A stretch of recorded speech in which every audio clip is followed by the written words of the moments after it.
hay-adda nabad sugidda iyo sirdoonka Soomaaliya ee NISA ayaa wararku sheegayeen in toddobaadka dambe ay dowladda Turkiga ka helayso qalab loo adeegsado basaaska, sirdoonnada iyo sidoo kale saanad ciidan oo ay gawaari casri ka mid yihiin.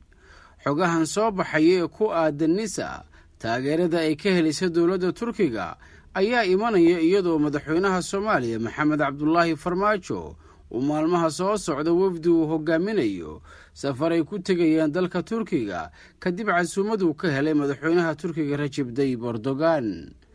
ilowreedyo dhinaca amniga ayaa sheegay in wafdiga madaxweynaha ay ka mid yihiin madax ka tirsan sirdoonka Soomaaliya. dowladda Turkiga ayaa ka mid ah dowladaha awoodda ciidan ku leh caalamka soona saarta gaadiidyada dhulka iyo cirka ee howlgallada loo adeegsado. marar badanna waxaa Soomaaliya ay ugu deeqday qalab militari. khabiirada dhinaca ammaanka ayaa rumaysan inay aad u badan tahay fursadda ay dowladda Soomaaliya xilligan Turkiga kaga heli karto qalab loo adeegsado basaasidda casriga ee sirdoonnada loogu talagalay, iyadoo sidoo kale hay-adda NISA ay waayihii u dambeysay xoojisay qorshayaasha helitaanka xogaha sirdoon.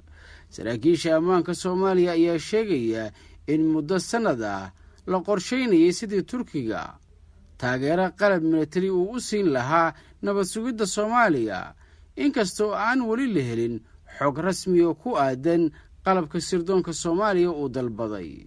xubno ka mid ah mas-uuliyiinta safaaradda Turkiga ee Soomaaliya ayaa laga soo xigtay in wafdiga madaxweyne Farmaajo ay safrayaan maalmaha soo socda, iyadoo dhanka dowladda Turkiga ay eegi doonto heshiisyada ay la soo shirtagaan wafdiga Soomaaliya.